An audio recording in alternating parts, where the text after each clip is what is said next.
is a lamp unto my feet, and a light unto my path.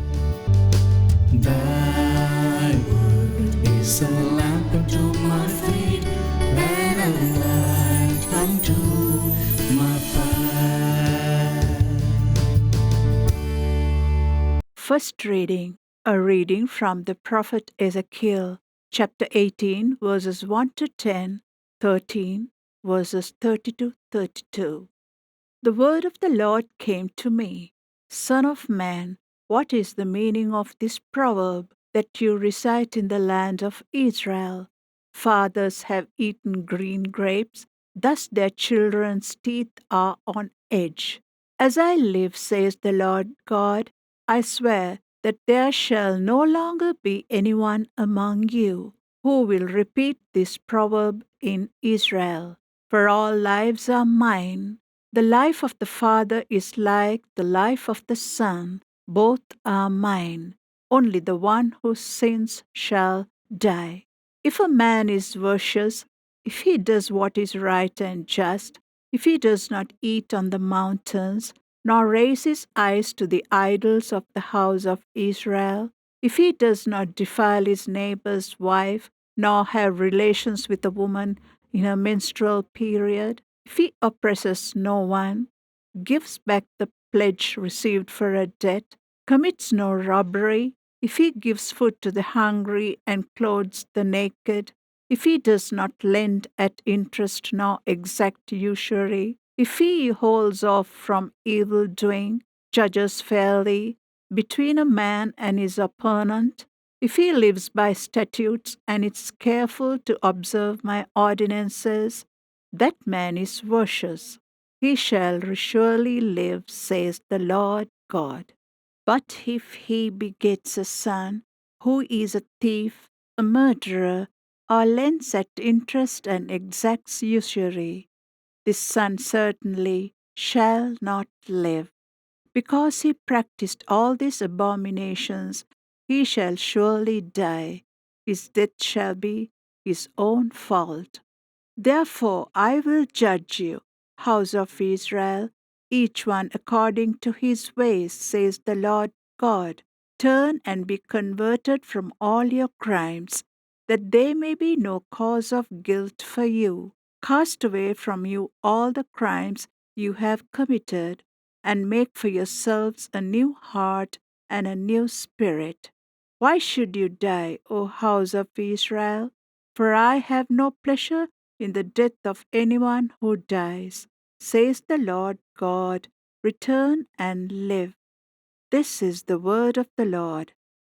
A reading from the Holy Gospel according to St. Matthew, chapter 19, verses 13 to 15. Children were brought to Jesus that he might lay his hands on them and pray. The disciples rebuked them, but Jesus said, "Let the children come to me, and do not prevent them, for the kingdom of heaven belongs to such as these."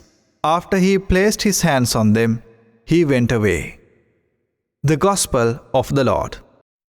It is a beautiful liturgical gesture during the ordination ceremony that a deacon is becoming a priest when the bishop is laying on hands on the head of the ordinandi. At this moment, this ordinandi is given specially the blessing of the Lord, and he is anointed to these sacred mysteries, as well as he is given authority over the people. On the same manner, when an elderly person laying on hands on a younger one, it is said that a blessing is given or the authority is given. We find how King David was anointed to be the king. And in the same manner, today, Jesus is laying his hands on children. And on this part, we see that how these disciples, they tried to get these children away out of the presence of Jesus, but Jesus is vehemently rebuked these disciples, saying, "Not to take away the children from me, because I need to bless them. So today, when Jesus is laying his hands upon these children, he intended to bless them, pray over them, and anoint them to be children of God. In the same manner, here we would rather think about ourselves as elders, especially. How often do we lay our hands on our children?